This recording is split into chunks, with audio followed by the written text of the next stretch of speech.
नमस्कार प्यारे दोस्तों, कैसे आप सभी? मैं मिसेस आकांक्षा राय आपके अपने चैनल में आपका बहुत-बहुत स्वागत करती हूँ। कल मैंने सोशल साइंस का 2023 का पेपर आपको हल कराया था, जिसमें मैंने आपको महत्वपूर्ण ऑब्जेक्टिव क्वेश्चंस कराए थे और आज मैं आपके सामने 2024 का जो है प्रीवियस ईयर सोशल साइंस सामाजिक विज्ञान का पेपर लाई हूँ, जिसमें मैं आज आपको जो है महत्वपूर्ण ऑब्जेक्टिव टाइप क्वेश्चन कराऊँगी। ये मैंने आपके सामने सेट ए लाया है। ठीक है, तो चलिए बिना किसी समय को बर्बाद किए हुए है हम अब जो है इस पेपर को हल करते हैं। ठीक है, यहाँ आप देख सकते हैं, यहाँ ये निर्देश है, तो आप जो है इसको पॉज करके आराम से पढ़ सकते हैं बच्चों। ठीक है, तो चलो हम जो है इसमें आगे बढ़ते हैं। ये इंग्लिश में भी दिया हुआ है।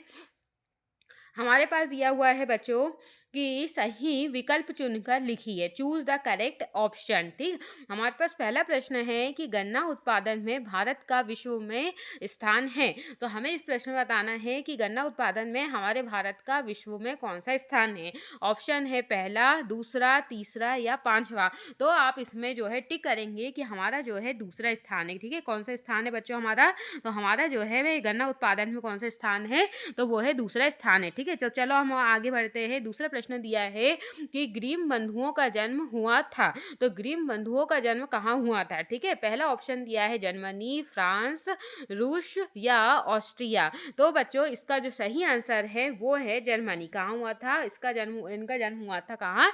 जर्मनी में। ठीक है, तो चलो फिर हम आगे चलते हैं। थर्ड प्रश्न में इसमें लिखा है कि हिंदुस्तान सोशलिस्ट रिपब्लिकन आर्मी की स्थापना की गई थी। तो हमें बताना है कि हिंदुस्तान सोशलिस्ट रिपब्लिकन आर्मी की स्थापना जो है कौन से सन में की गई थी? 1927, 1928, 1929 या 1925। तो बच्चों इसका करेक्ट आंसर है 1928। क्या है इसका करेक्ट आंसर? 1928 में। ठीक है, तो चलो अब हम आगे बढ़ते हैं।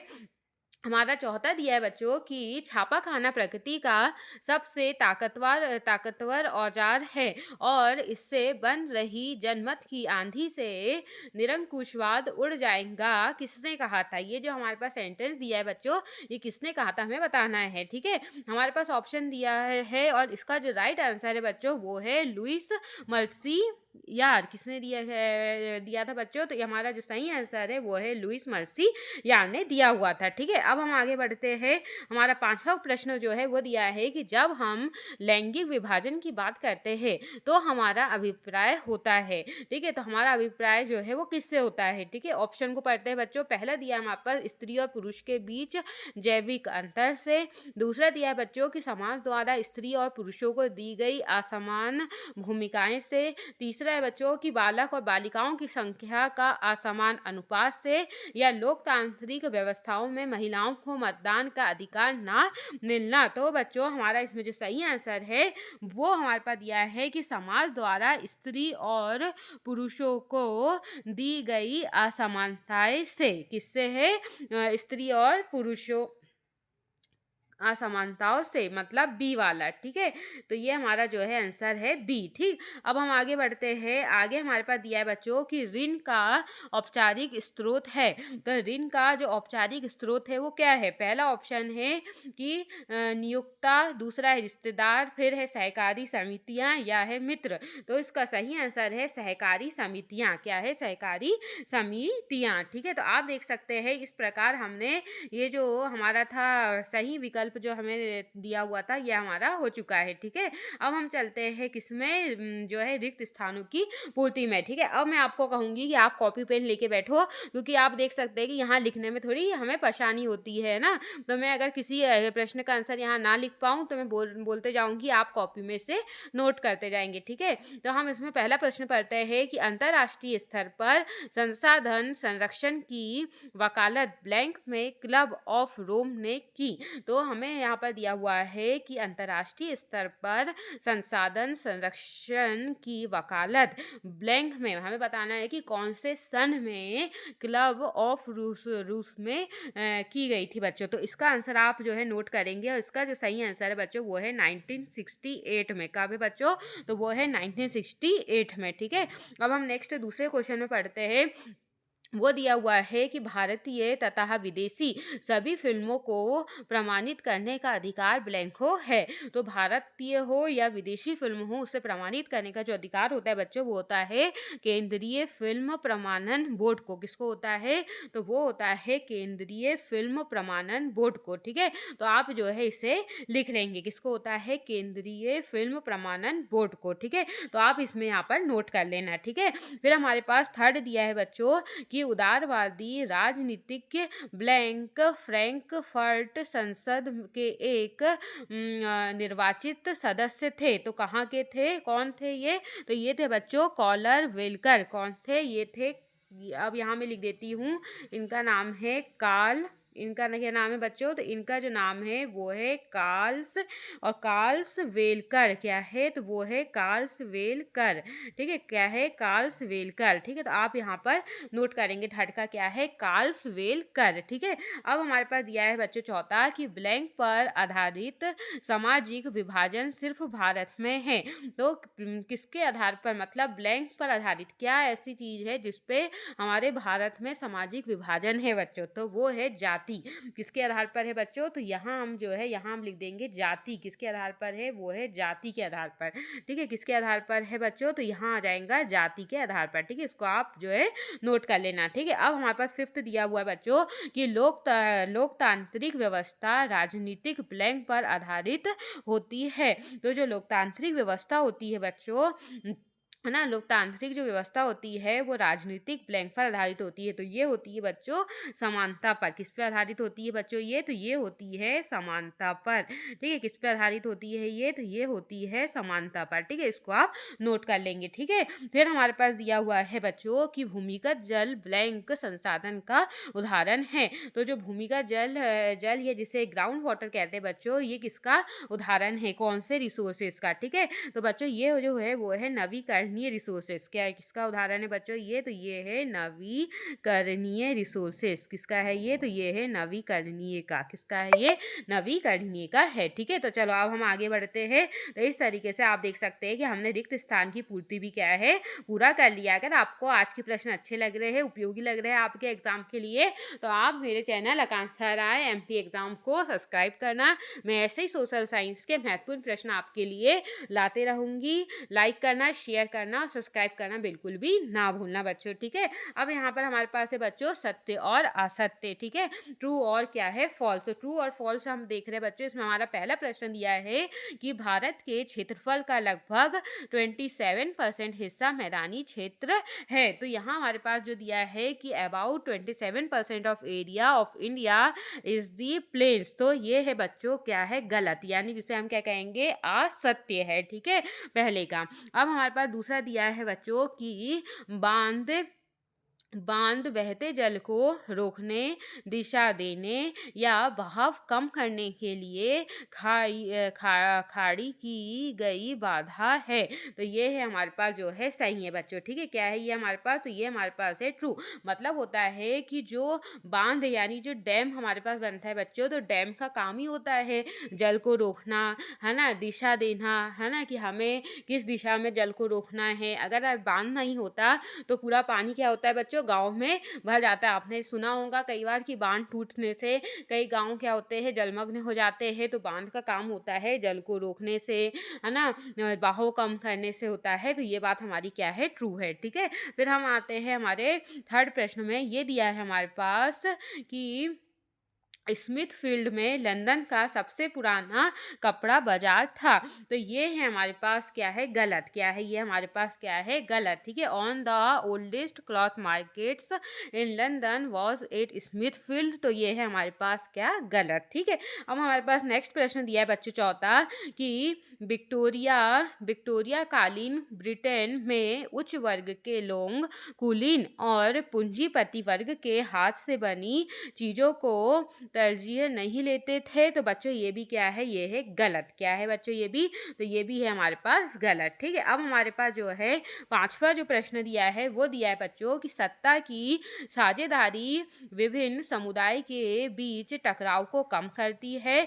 Power sharing reduce the conflict among different communities. तो बच्चों ये बिल्कुल क्या है, सही है। क्या है ये, बिल्कुल, तो ये है बिल्कुल सही है। ठीक है, फिर दिया है हमारे पास नेक्स्ट और अंतिम प्रश्न है हमारे पास कि हमारे संविधान में किसी एक भाषा को राष्ट्रभाषा का दर्जा नहीं दिया गया है। तो ये भी हमारे पास क्या है, बिल्कुल क्या है, सही है ये भी। ठीक है, कि हमारे संविधान में किसी एक भाषा को राष्ट्रभाषा का दर्जा नहीं दिया गया है। तो ये हमारे पास बिल्कुल सही है। ठीक है, जैसे बच्चों हम कहाँ रहते हैं, मध्य प्रदेश में। हमारे मध्य प्रदेश में हमारी राष्ट्रीय भाषा क्या है, तो वो आप कहेंगे मैम हमारी राष्ट्रभाषा हिंदी है। ठीक है, वैसे ही अगर आप महाराष्ट्र में जाओगे तो हम उनकी महाराष्ट्र की राष्ट्रभाषा क्या है बच्चों, मराठी है। ठीक है, वैसे ही अगर आप हमारे केरल में जाओगे तो उसकी वहाँ क्या है, तो वहाँ आप कहेंगे मैम वहाँ की भाषा मलयालम है।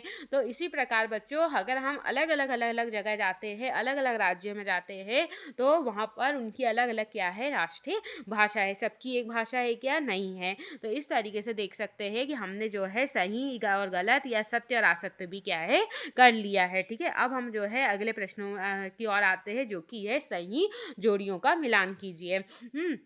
अब आप सही जोड़ियों की ओर देखेंगे बच्चों। सही जोड़ी में हमारे पास जो है दिया हुआ है कि संयुक्त वन प्रबंधन, जो संयुक्त वन प्रबंधन या जिसे इंग्लिश में कहा जाता है बच्चों कि जॉइंट फॉरेस्ट मैनेजमेंट। तो जॉइंट फॉरेस्ट मैनेजमेंट या संयुक्त वन प्रबंधन जो है ये कहाँ पर है, तो बच्चों आप कहेंगे ये है मैम उड़ीसा में। कहाँ है ये, तो ये जो है ये है हमारे उड़ीसा में। तो इसको उड़ीसा से आप मैच कर देंगे। ठीक है, फिर हमारे पास जो है दूसरा जो दिया है बच्चों वो दिया है इलेक्ट्रॉनिक राजधानी, या जिसे इंग्लिश में कहा जाता है बच्चों इलेक्ट्रॉनिक कैपिटल। तो इलेक्ट्रॉनिक कैपिटल या इलेक्ट्रॉनिक जो राजधानी है बच्चों ये किसे कहा जाता है, तो वो कहा जाता है हमारे बेंगलुरु को। किसे कहा जाता है बच्चों, तो वो कहा जाता है हमारे बेंगलुरु को।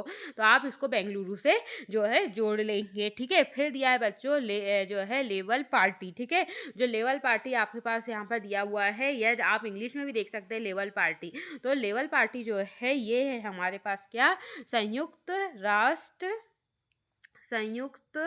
राष्ट्र अमेरिका। क्या हो जाएगा बच्चों ये, तो ये हो जाएगा हमारे पास संयुक्त राष्ट्र अमेरिका। तो हमारे पास लेवल पार्टी में हो जाएगा क्या, संयुक्त राष्ट्र अमेरिका। ठीक है, क्या हो जाएगा, संयुक्त राष्ट्र अमेरिका। ये हो गया मेरे पास संयुक्त राष्ट्र अमेरिका। ठीक, अब हमारे पास नेक्स्ट दिया है बच्चों रिपब्लिकन पार्टी। क्या दिया है हमारे पास दिया है रिपब्लिकन पार्टी। फिर दिया है हमारे पास प्राथमिक क्षेत्रक और तृतीयक क्षेत्रक। ठीक है, ये दिया है ना हमारे पास। तो अब देखो, अब हमारे पास जो है बच्चों, अब मेरे पास दिया है ये कि रिपब्लिकन पार्टी। तो रिपब्लिकन पार्टी को अपन रेड कलर से टिक करते हैं जो कि है ब्रिटेन में। कहाँ है, जो कि हो जाएगा ब्रिटेन में। ठीक है, फिर हम नेक्स्ट पेन जो है ले लेते हैं बच्चों कलर ये वाला, इसे हम टिक करते हैं प्राथमिक क्षेत्रक। ठीक है, तो प्राथमिक क्षेत्रक या प्राइमरी जो सेक्टर होते हैं बच्चों उसमें क्या आती है, तो आप कहेंगे मैम प्राइमरी जो क्षेत्र होता है उसमें आती है कृषि। तो कृषि हमें दिख रहा है पहले ऑप्शन में, तो हम कृषि को उससे टिक कर लेंगे। तो हमारा आ जाएगा यहाँ पर कृषि। ठीक है, प्राइमरी सेक्टर या प्राथमिक क्षेत्र में क्या आता है, तो आता है कृषि, खनन, डेयरी और मत्स्यन। ठीक है, मत्स्य पालन। ठीक है, फिर होता है तृतीयक क्षेत्र। ठीक है, तो तृतीयक जो क्षेत्र होता है बच्चों उसमें क्या आता है, तो उसमें आता है परिवहन, भंडारण, संचार और बैंकिंग। तो आप इस जो है उसको जोड़ देंगे। ठीक है, तो तृतीयक क्षेत्र को जोड़ देंगे हम किससे, तो तृतीयक क्षेत्र को हम जोड़ देंगे किससे, इससे। ठीक है, तो इस प्रकार आप देख सकते हैं कि हमारी जो सही जोड़ी है वो भी क्या है, कंप्लीट हो गई है। ठीक है, चलो हम एक बार फिर से उसको देख लेते हैं कि संयुक्त वन प्रबंधन जो है बच्चों वो उड़ीसा में है। इलेक्ट्रॉनिक राजधानी बेंगलुरु को कहते हैं। लेबर पार्टी जो है ये संयुक्त राष्ट्र अमेरिका में है। रिपब्लिकन पार्टी है हमारी कहाँ पर, ब्रिटेन में। फिर हमारे पास दिया है बच्चों कि प्राथमिक क्षेत्र में कृषि, खनन, डेयरी और मत्स्यन आता है। और जो तृतीय क्षेत्र है बच्चों उसमें परिवहन, भंडारण, संचार और बैंकिंग आती है। ठीक है, इस तरीके से आप देख सकते हैं कि हमने सही जोड़ी को भी कंप्लीट कर दिया है। हमारे इंग्लिश मीडियम वाले विद्यार्थी भी जो है यहाँ से देख सकते हैं बच्चों। ठीक है, अब हम आते हैं एक वाक्य में उत्तर दीजिए। क्या है, हमें एक वाक्य में हमें उत्तर देना है। तो अब आप जो है जिस भी बच्चों ने कॉपी पेन लेके नहीं बैठे हैं, तो मैं अनुरोध कर रही हूँ आपसे कि आप कॉपी पेन लेके बैठिए, क्योंकि एक वाक्य में उत्तर तो आपको कॉपी में नोट करके लिखना पड़ेगा। ठीक है, तो यहाँ हमारे पास दिया है बच्चों कि पहला प्रश्न है, उपभोक्ता उद्योग क्या है। ठीक है, क्या दिया है हमारे पास पहला जो प्रश्न है वो है उपभोक्ता उद्योग क्या है, या what is consumer industry. Consumer industry क्या होती है, या उपभोक्ता जो है उद्योग क्या है। तो आप जो है लिखिए क्या होता है। तो वे उद्योग जो उत्पादन उपभोक्ताओं के सीधे उपयोग हेतु करते हैं, जैसे चीनी, सिलाई मशीन आदि, उसे क्या कहा जाता है बच्चों, उपभोक्ता उद्योग या कंज्यूमर इंडस्ट्री कहते हैं। ठीक है, तो उपभोक्ता उद्योग किसे कहते हैं, तो उपभोक्ता मतलब क्या होता है, कंज्यूमर। जैसे बच्चों हम लोग, आप लोग, सब हम लोग क्या है, हम लोग कंज्यूमर है। ठीक है, क्या है, हम लोग कंज्यूमर है। जैसे बच्चों मैं उदाहरण देती हूँ कि एक साहू जी की एक क्या है, किराने की दुकान है। ठीक है, अब उन किराने की दुकान में हम जो है किराना लेने गए कि हमें क्या चाहिए, तो हमें चाहिए चीनी। ठीक है, तो साहू जी ने हमें चीनी दे दी और हमने उन्हें चीनी के बदले पैसे दे दिए। तो हम गए, हमने पैसे दिए और हमें चीनी मिल गई। मतलब क्या हुआ, हमें डायरेक्ट चीज़ें मिल गई। ऐसा हुआ बच्चों कि हमें शक्कर बनाने के लिए कहीं फैक्ट्री जाने की ज़रूरत पड़ी, या हम कहीं शक्कर बनाने के लिए हमने कुछ मेहनत करने की हमें कोई आवश्यकता पड़ी नहीं। हम दुकान में गए, हमने पैसा दिया और हमें क्या है, सामान मिल गया। तो इसे ही कहा जाता है बच्चों कंज्यूमर इंडस्ट्री। क्या कहते हैं बच्चों, इसे ही कंज्यूमर इंडस्ट्री कहते हैं। तो कंज्यूमर इंडस्ट्री की परिभाषा होती है बच्चों कि वे उद्योग जो उत्पादन उपभोक्ताओं के सीधे उपयोग के लिए करते हैं, है ना, जो सीधे उपयोग के लिए करते हैं उसे ही क्या कहा जाता है, उपभोक्ता उद्योग कहते हैं। ठीक है, जैसे चीनी, सिलाई मशीन आदि। ठीक है, ये आप जो है लिख सकते हैं। ठीक है, मैं यहाँ बस इतना लिख देती हूँ, सीधे उपयोग के हेतु। ठीक है, किसके लिए किया जाता है बच्चों, सीधे उपयोग के लिए। ठीक है, जिससे हम डायरेक्ट क्या कर सकते हैं, सीधा उपयोग कर सकते हैं। ठीक है, सीधे उपयोग के लिए। फिर बच्चों दूसरा दिया है हमारे पास जो प्रश्न है, दूसरा प्रश्न हमारे पास दिया हुआ है क्या, कि दूसरा प्रश्न दिया है हमारे पास कि भाई भोसले कौन थे। क्या है हमारे पास दूसरा, कि भाई भोसले कौन थे। तो भाई भोसले जो है बच्चों वो मुंबई के ट्रेड यूनियन कार्यकर्ता थे। कौन थे ये, तो ये जो है बच्चों कौन थे, तो ये जो है ये बम्बई के ट्रेड यूनियन कार्यकर्ता थे। कौन थे ये, तो ये बम्बई के क्या थे, ये ट्रेड यूनियन कार्यकर्ता थे। कौन थे ये, तो ये बम्बई के ट्रेड यूनियन कार्यकर्ता थे। अब आप देख सकते हैं कि यहाँ लिखने में बहुत समस्या जा रही है, तो आप कॉपी में नोट करते जाइए। कौन थे ये, तो ये बम्बई के ट्रेड यूनियन कार्यकर्ता थे। कौन थे ये, तो ये जो है वो थे ट्रेड यूनियन कार्यकर्ता थे। ठीक है, तो ये आप, मैंने आशा करती हूँ कि आप जो है आपने इसको जो है नोट कर लिए होंगे। ठीक है, अब हमारे पास जो तीसरा प्रश्न दिया है बच्चों वो दिया हुआ है कि असम का लोकप्रिय गीत ओ मोर अपुनर्देश किसने लिखा। ठीक है, क्या दिया है कि who wrote the popular song of Assam ओ मोर अपुनर्देश। ये जो गीत है बच्चों ये किसने लिखा है, जो असम का क्या है, लोकप्रिय गीत है। तो बच्चों नोट करना आप कॉपी में, ये जो असम का जो लोकप्रिय जो गीत है ये किसने लिखा है, तो आप इसको में नोट करेंगे। ये गीत लिखा है लक्ष्मी नाथ। किसने लिखा है, ये लिखा है लक्ष्मी नाथ बरुआ। किसने लिखा है, तो देखो मैं यहाँ पर लिख देती हूँ, ये लिखा है लक्ष्मी नाथ। किसने लिखा है बच्चों ये, तो ये लिखा है लक्ष्मी नाथ बेज बेज बेज बेज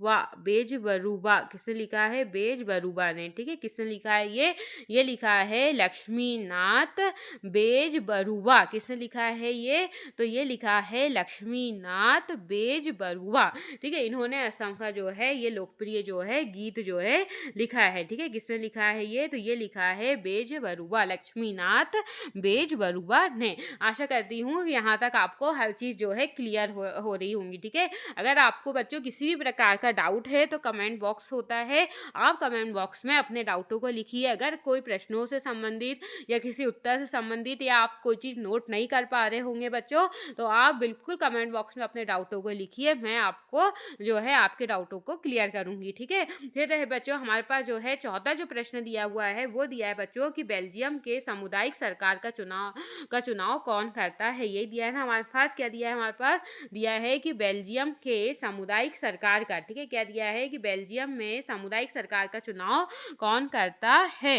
तो जो चौथा नंबर का है बच्चों वो दिया है हमारे पास कि बेल्जियम में सामुदायिक सरकार का चुनाव कौन करता है। तो कौन करता है, तो एक ही भाषा को बोलने वाले लोग, वे बेल्जियम के हो चाहे जहाँ भी रहते हो, वे जो है सामुदायिक सरकार का चुनाव जो है कर सकते हैं, ठीक है। तो बेल्जियम में सामुदायिक सरकार का चुनाव कौन करता है, तो एक ही भाषा को बोलने वाले लोग कौन कर सकता है, तो वो कर सकते हैं एक ही भाषा को बोलने वाले लोग। कौन, एक ही भाषा बोलने वाले लोग, एक भाषा बोलने वाले लोग कौन कर सकते हैं, एक भाषा बोलने वाले लोग, चाहे वो बेल्जियम में रहने वाले निवासी हो या कोई भी हो, वो जो है सामुदायिक सरकार का जो है चुनाव बच्चों वो कर सकते हैं, ठीक है। आशा करती हूँ कि आपने ये चीज़ जो है वो नोट कर लिए होंगे, ठीक है। अब मैं नेक्स्ट प्रश्न में बढ़ती हूँ बच्चों, वो है हमारा चौथा प्रश्न। क्या है हमारा, वो है मेरा चौथा प्रश्न, ठीक है। चौथा प्रश्न दिया बच्चों कि मानव विकास सूचकांक कौन सी संस्था जारी करती है। Which organisation release human development index. तो ह्यूमन डेवलपमेंट इंडेक्स या मानव विकास सूचकांक जो जारी करती बच्चों, वो संस्था का नाम है UNDP। क्या है बच्चों, वो है UNDP। अब आप UNDP का जो है फुल फॉर्म लिखिए, वो है यूनाइटेड नेशन डेवलपमेंट प्रोग्राम। क्या है, यूनाइटेड नेशन डेवलपमेंट क्या है, प्रोग्राम, ठीक है। ये जो है मानव विकास सूचकांक जो है जारी करती है कौन, UNDP, ठीक है। अब हमारे पास जो है बच्चों लास्ट जो प्रश्न है हमारा, क्या है हमारा लास्ट प्रश्न जो है वो है कि विश्व व्यापार संगठन का ध्येय क्या है, ठीक है। क्या दिया है हमारे पास कि विश्व व्यापार संगठन का ध्येय क्या है। तो विश्व व्यापार जो है संगठन, विश्व व्यापार जो संगठन होता है ना बच्चों, इसे WTO भी कहा जाता है। क्या कहा जाता है बच्चों, WTO भी कहा जाता है। और इसका जो मुख्यालय है बच्चों, ये हमारा वॉशिंगटन DC में है, इसका मतलब मुख्यालय है। और इसका जो ध्येय है बच्चों वो है अंतर्राष्ट्रीय व्यापार को उदार बनाना। विश्व व्यापार संगठन का क्या है, ध्येय वाक्य है। क्या है इसका ध्येय वाक्य, तो इसका ध्येय वाक्य आप लिखेंगे, इसका ध्येय वाक्य है विश्व व्यापार को उदार बनाना। क्या है, अंतर्राष्ट्रीय व्यापार को उदार बनाना। क्या है इसका ध्येय वाक्य, तो इसका जो ध्येय वाक्य है वो है अंतर्राष्ट्रीय व्यापार को अंतरराष्ट्रीय व्यापार को उदार बनाना। क्या है, वो है अंतर्राष्ट्रीय व्यापार को उदार बनाना। क्या है, अंतर्राष्ट्रीय व्यापार को उदार क्या है, बनाना, ठीक है। तो ये क्या है बच्चों, तो ये है इसका जो है ध्येय जो है वाक्य है। तो क्या आशा करती हूँ कि ये सारी चीज़ें आपको जो है क्लियर हो गई होंगी, ठीक है। अब बच्चों इस वीडियो में मैं आपको जो है महत्वपूर्ण जो क्वेश्चंस भी है वो भी आज जो है मैं आपको बताऊंगी, ठीक है। देखो आप देख सकते हैं कि यहाँ जो हमारे जितने भी ऑब्जेक्टिव टाइप क्वेश्चन है, रिक्त स्थान है, सही गलत है, जोड़ियां हैं, ये हमारी सारी क्या हो गई है, कंप्लीट हो गई। अब मैं आपको कुछ महत्वपूर्ण प्रश्न भी बता देती हूँ जो 2024 में पूछे गए थे बच्चों। जैसे हमारे पास आया था कि भूमि निम्नीकरण से क्या आशय है, या जिसे हम कहते हैं लैंड डिग्रेडेशन से हम क्या समझते हैं। दूसरा दिया है कि जो है चादर अपरदन किसे कहते हैं, शीट इरोजन क्या होती है। फिर हमारे पास बच्चों इंपॉर्टेंट प्रश्न आया है कि रोपण कृषि की 2 विशेषताएं हमें लिखनी है, ठीक है। क्या दिया है हमारे पास कि रोपण कृषि की जो है हमारी 2 विशेषताएं लिखनी है। फिर दिया है हमारे पास कि प्रारंभिक जीविका निर्वाह कृषि की कोई 2 विशेषताएं हमारे पास लिखनी है। फिर हमारे पास आया बच्चों की मोटर गाड़ी उद्योग किसे कहते हैं, है ना, मोटर व्हीकल इंडस्ट्री क्या है। सहकारी उद्योग किसे कहते हैं, देख लीजिए आप इसमें कितने महत्वपूर्ण प्रश्न पूछे गए हैं। फिर हमारे पास आया बच्चों कि उत्तर पूर्वी राज्यों में वायु परिवहन अधिक महत्वपूर्ण क्यों है। फिर पूछा बच्चों कि महात्मा गांधी या मतलब सॉरी महात्मा गांधी प्रधानमंत्री ग्रामीण सड़क परियोजना जो है से क्या क्या जो है आशय, ठीक है। अगर आपको याद होगा मैंने कल 2023 का पेपर कराया था, उसमें महात्मा गांधी रोजगार गारंटी योजना के बारे में पूछा गया था बच्चों, और इस बार यहाँ पूछ लिया गया है प्रधानमंत्री ग्रामीण सड़क परिवहन क्या है योजना, ठीक है। तो ये बहुत महत्वपूर्ण प्रश्न है बच्चों। फिर दिया है कि गांधी जी ने हिंद स्वराज्य में स्वराज प्राप्ति का क्या जो है साधन बताया है। यह आप बहुत महत्वपूर्ण प्रश्न है, तो आप इसको जरूर पेपर के लिए तैयार करके जाइए। फिर दिया है बच्चों कि गिरमिटिया मजदूर किसे कहा जाता है, ठीक है। तो बच्चों गिरमिटिया मजदूर जो होता है ना वो ये होता है कि जिसमें जैसे हमारा भारत देश है ना बच्चों, तो हमारे भारत देश में जो मजदूर होते हैं उन्हें दूसरे देश में मजदूरी के लिए जो है भेजा जाता है ना, वो ऐसे मजदूर जो है वो गिरमिटिया मजदूर कहलाते हैं ना। क्या कहलाते हैं? गिरमिटिया मजदूर कहलाते हैं। मतलब जो भारत देश से दूसरे देश में जाते हैं मजदूरी करने के लिए वो क्या है? गिरमिटिया मजदूर कहलाते हैं, ठीक है। तो ये प्रश्न भी आप जो है अच्छी तरीके से करके जाइए, ठीक है। फिर हमारे पास आया बच्चों कि जब हम कहते हैं कि 16वीं सदी में दुनिया सिकुड़ने लगी थी, तो इसका से क्या मतलब है, ठीक है। तो ये वाला भी आप करके जाना बच्चों। और दिया है कि प्रथम विश्व युद्ध को औद्योगिक युद्ध क्यों कहा गया है, लिखिए, ठीक है। तो देखो कितने महत्वपूर्ण प्रश्न पूछे गए हैं, तो आप सारे प्रश्नों को जो है अच्छे से करके आपको जाना है, ठीक है। फिर दिया है बच्चों कि 19वीं सदी के अंत में बुनकरों और कारीगरों के सामने क्या समस्या आई थी। और फिर हमारे पास जो है दिया है बच्चों कि गुमास्ता के 2 जो है कार्य जो है हमें लिखना है, ठीक है। फिर दिया है बच्चों हमारे पास कि मुद्रण संस्कृति ने फ्रांसीसी क्रांति को किस प्रकार प्रमाणित किया, ठीक है। ये हमें लिखना है। और अथवा में हमारे पास दिया बच्चों कि राष्ट्रवादी समाचार पत्रों के दमन में वर्नेकुलर प्रेस एक्ट की भूमिका को जो है समझाइए, ठीक है। वर्नेकुलर प्रेस एक्ट जो है बच्चों, ये इसके प्रेस एक्ट ये आया था ये जो वर्नेकुलर प्रेस एक्ट है ना बच्चों, ये एक ऐसा कानून है, एक्ट है, जिसमें प्रेस को यानी जो हमारे जो आप सुनते हैं प्रेस या मीडिया को क्या है मीडिया के लिए आया था, ये जो है समाचार पत्रों से संबंधित है, ये वर्नाकुलर क्या है प्रेस एक्ट, ठीक है। फिर आया है बच्चों हमारे पास कि राजनीतिक दल अपना कामकाज बेहतर ढंग से करे, इसके लिए उन्हें मजबूत बनाने में अपने 2 सुझाव दीजिए, ठीक है। तो आपको इसमें जो है 2 सुझाव देना है। और हमारे पास फिर दिया है बच्चों कि शपथ पत्र से क्या आशय है, ठीक है। शपथ पत्र क्या होता है? तो क्या होता है शपथ पत्र? आप देखते होंगे कि जैसे जो कोई राष्ट्रपति का चुनाव होता है या कोई नए प्रधानमंत्री आते हैं, नए राष्ट्रपति आते हैं, तो वो शपथ लेते हैं, है ना। तो उन्हें एक शपथ पत्र दिया जाता है कि आज वो शपथ लेते हैं ना कि आज से मैं अपने देश के प्रति, है ना, अपने उत्तरदायित्व को निभाऊंगा। तो एक शपथ पत्र उन्हें दिया जाता है। तो वो क्या होता है इसे आपको उन्हें समझाना है, ठीक है। फिर दिया है बच्चों कि लोकतांत्रिक शासन व्यवस्था अन्य शासन व्यवस्था से बेहतर क्यों है।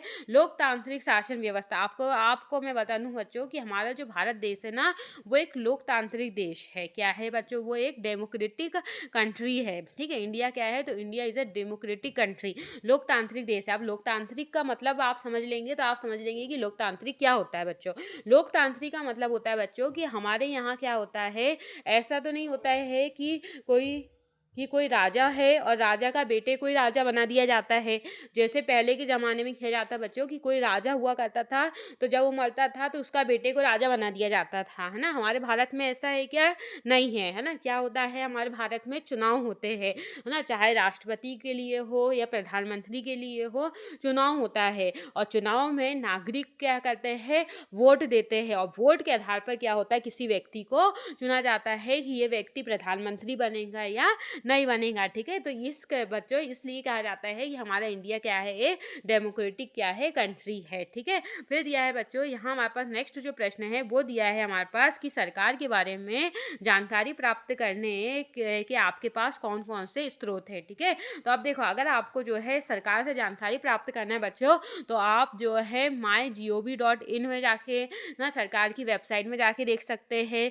दूसरा, सरकार के लिए जानकारी प्राप्त करने के लिए आप न्यूज़पेपर का सहारा ले सकते हैं ना, टीवी का सहारा ले सकते हैं ना, इसके माध्यम से भी आप जो है जानकारी प्राप्त जो है कर सकते हैं। फिर दिया है बच्चों की संगठित क्षेत्र की कोई 2 विशेषताओं को आपको लिखना है और शहरी क्षेत्र में रोजगार पैदा करने के जो है 2 उपाय आपको लिखना है, ठीक है। शहरी क्षेत्र में रोजगार पैदा करने के आपको क्या है, किन्हीं 2 उपाय जो है आपको लिखना है, ठीक है। फिर दिया है बच्चों की वैश्वीकरण को बढ़ावा देने वाले कारक कौन-कौन से हैं। फिर दिया है बच्चों की अतीत में देशों को जोड़ने का जो है मुख्य जो है माध्यम क्या था। फिर दिया है बच्चों की भारतीय वन्य जीव अधिनियम 1972 के जो है प्रमुख जो है प्रबंधन आपको लिखना है। जैव विविधता क्या है और यह मानव जीवन के लिए क्यों महत्वपूर्ण है। तो ये हमारे पास हमें इसमें देखना है ना कि बायोडाइवर्सिटी या जैव विविधता जो है वो किसे कहा जाता है या क्या होती है जैव विविधता, ठीक है। अब हमें जो है नेक्स्ट हमारे पास देख रहे हैं हम, वो दिया है बच्चों की संगठनात्मक शासन व्यवस्था और एकात्मक शासन व्यवस्था में अंतर को आपको स्पष्ट करना है, ठीक है। फेडरल गवर्नमेंट सिस्टम और यूनिटरी गवर्नमेंट सिस्टम क्या होता है ना, तो बच्चों हमारा जो भारत देश है वो उसमें जो शासन व्यवस्था है बच्चों वो है संगठनात्मक शासन व्यवस्था। क्या है? संगठनात्मक शासन व्यवस्था। संगठनात्मक शासन व्यवस्था का मतलब होता है बच्चों कि हमारे इसमें पहले होती है केंद्र सरकार, फिर होती है राज्य सरकार, ठीक है, और फिर जो है लास्ट लेवल में होती है बच्चों पंचायत, है ना। हमारे पास क्या होता है, पहले केंद्र सरकार जो है अगर कोई नियम बनाती है तो राज्य सरकार को वो नियम देती है, फिर राज्य सरकार जो है उसमें अगर उन्हें पसंद नहीं है बच्चों तो राज्य सरकार उसमें संशोधन के लिए फिर केंद्र सरकार को दे सकती है, ठीक है। तो ये सिस्टम कहलाता है बच्चों संगठनात्मक शासन व्यवस्था। फिर दिया है सत्ता के विकेंद्रीकरण के 3 जो है लाभ को आपको लिखना है, ठीक है। तो सत्ता का विकेंद्रीकरण, विकेंद्रीकरण का मतलब आप जानते हैं बच्चों, विकेंद्रीकरण का मतलब होता है कि पावर जो शक्तियां होती है उसका बंटवारा, वो कहलाता है बच्चों विकेंद्रीकरण। जैसे आप जानते हैं बच्चों कि हमारे केंद्र में कौन बैठा है, केंद्र सरकार है ना, जो केंद्र के नियम केंद्र को चला रही है। वैसे ही हमारे राज्य में कौन है, राज्य सरकार है जो राज्य को चला रही है। उसी प्रकार बच्चों थर्ड जो होती है वो होती है पंचायत, ठीक है। अब जैसे बच्चों केंद्र में कौन बैठे हैं, केंद्र के मंत्री वगैरह बैठे हैं, केंद्र को संभालने के लिए होता है बच्चों हमारे प्रधानमंत्री जी। उसी प्रकार राज्य को कौन संभालने वाले हैं, हमारे मुख्यमंत्री जी, है ना। उसी प्रकार बच्चों पंचायत में के लिए कौन है, वो है सरपंच। तो क्या हो गया, ये तीनों स्तरों में क्या है, शक्तियों का विभाजन हो गया है। इसे ही कहा जाता है विकेंद्री जो है करण जो है, हम इससे क्या है कहते हैं, ठीक है। तो चलो हम और आगे बढ़ते हैं। यहाँ दिया है कि क्या कारण है कि बैंक कुछ कर्जदारों को कर्ज देने के लिए तैयार नहीं होते। तो क्या कारण है कि बैंक जो है ना कुछ जो कर्जदार होते हैं उन्हें कर्ज नहीं देती है। उसका एक कारण हो सकता है बच्चों की जो कई लोग होते हैं जो लोन ले लेते हैं पर लोन को चुका नहीं पाते, है ना। इस कारण जो बैंक होती है वो उन लोगों को कर्ज नहीं देती है ना, और कई सारे कारण भी हो सकते हैं। तो आप इस प्रश्न को जरूर करना, ठीक है। फिर दिया है बच्चों कि हमें भारत में ऋण के औपचारिक स्रोतों को बढ़ाने की क्यों जरूरत है, ठीक है। फिर दिया है बच्चों कि भारत के पूर्वी तट पर स्थित समुद्री पतन का वर्णन कीजिए, ठीक है। फिर भारत में रेल परिवहन के वितरण को प्रभावित करने वाले जो है 4 कारण जो है लिखिए। और दिया है बच्चों कि प्रथम विश्व युद्ध ने भारत के राष्ट्रीय आंदोलन के विकास में किस प्रकार योगदान दिया था, उसकी हमें व्याख्या करनी है। फिर दिया है बच्चों कि सविनय अवज्ञा आंदोलन में महिलाओं की भागीदारी के उल्लेख को लिखित करिए। फिर दिया है बच्चों हमारे पास ये लास्ट हम प्रश्न में आ गए हैं जिसमें हमारे पास जो है ये देख सकते हैं आप, भारत हमारे पास इंडिया का मैप दिख रहा है ना। इस प्रकार हम जो है लास्ट में आ गए हैं और हमें लास्ट जो प्रश्न है 23 वाला जो प्रश्न हमारा लास्ट, इसमें हमें बताना है कि भारत के मानचित्र में निम्नलिखित को जो है हमें दर्शाना है, ठीक है। हमें भारत के मानचित्र में सतपुड़ा है, इंदौर है, नामरूप है और तलचर है, ठीक है। इसे हमें क्या है दर्शाना है। या फिर अथवा में हमारे पास क्या दिया है कि भारत के जो मैप है बच्चों मानचित्र में आपको कटनी को, कोरापुट को, ठीक है, मारमगुआ को और बिलासपुर को जो है आपको इसमें दर्शाना है, ठीक है। तो ये आपको एक मैप दिया गया है और आपको जो है इस मैप में ये स्थानों को क्या है दर्शाना है, ठीक है। तो आज का पेपर अच्छा लगा है तो लाइक करना, शेयर करना, सब्सक्राइब करना बच्चों। और क्योंकि आपके एक लाइक से और एक सब्सक्राइब से जो है मुझे इतनी पावर मिलती है कि मैं आपके लिए ऐसे ही बहुत महत्वपूर्ण प्रश्नों को लाऊंगी, हल कराऊंगी, जिससे आपको सोशल साइंस के पेपर में अच्छे से अच्छे मार्क्स मिल पाए। इसी के साथ हम विदा लेते हैं। बाय बाय दोस्तों, राधे राधे, जय श्री कृष्ण। आपका दिन आज का अच्छा हो।